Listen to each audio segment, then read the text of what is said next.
Welcome back naman sa ating YouTube channel mga idol, no. So andito na naman tayo muli. Pipili na naman tayo ng ating maswerteng masusugod sa araw na to, no. So nagbabalik ang inyong sugod bahay gang, no. So bago nga pala yon, kung bago ka sa channel natin, malapit na pong mag 1,000 ng ating subscriber, no. So kung medyo natuwa ka sa video natin, isang like at isang subscribe, masayang masaya na po tayo dyan. So maraming salamat po sa mga sumusuporta at sa mga sumusuporta pa sa channel natin. No? So ngayon, ang ipapakita natin ngayon ay yung previous war natin. No? So syempre medyo nagandahan tayo sa atake ng isang kasamahan natin. Tara tingnan natin kung paano yung ginawa niya. So, ito yung previous vlog namin. Panalo kami dito, no? So, ngayon, ang maswerteng nasugod bahay natin ay si Mang Gio, no?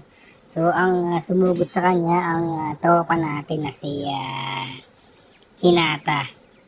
So, maganda ang pagkakasugod ni Hinata, kaya syempre, panonoorin natin yan kung paano niya sinugod yung bahay ni Gio, no? So tara, tingnan natin dito.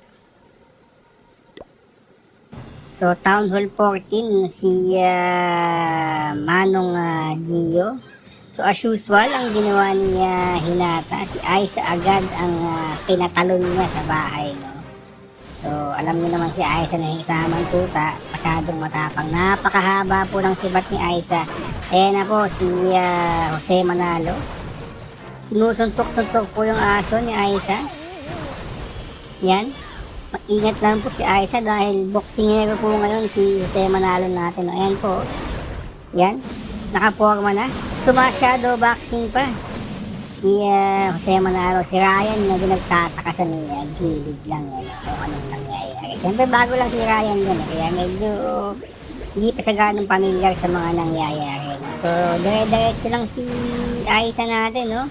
Sa paglilinis ng mga bantay ng bahay. Ayan, yung batang nakatayo na maliit, kinuha na po bigla si Aiza at may isang nilapag ditong tutubet, si Paolo, at ang tatlong Becky inilapag na rin po, kaya lang sumablay si Paolo, tamaan yung electric fan, no?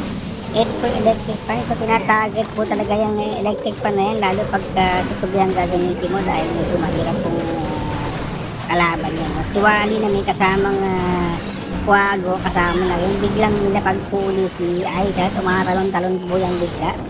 Si Paolo sa gilid, chill na chill lang. Ayan po, tumpok-tumpok po, kumpulan po yung mga tutubi natin. So parang dinaanan lang po nila si Jose Manalo. So wala po siyang nagawa. So ayan po, bigla pong ginamit ni Wally ang kanyang kapangyarihan dahil malapit na po sila sa susunod.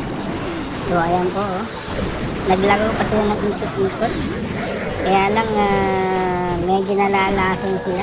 Isa nga pala yung mga sugod bahay natin ay nakain na sa tok, kaya malakas po sila, kaya hindi po sila kagad hinimatay sa pag-atake, sa paglason. So si Ryan, may kasama siyang dalawang bago dito. So bago lang si Ryan, tapos nagsama siya. Yan na po, inaatake na po yung bahay ng mga katiwala. So, napakaganda po ng atake ginawa ni tropa natin si Hinata. No? So, dito nga tayo. Siyempre, ang huling-huling nga atakein is yung bahay ng aso. Meron pang lobo para sa mga bisita. No? Ayan na po ang bahay ng aso. Wala na rin po nagawa.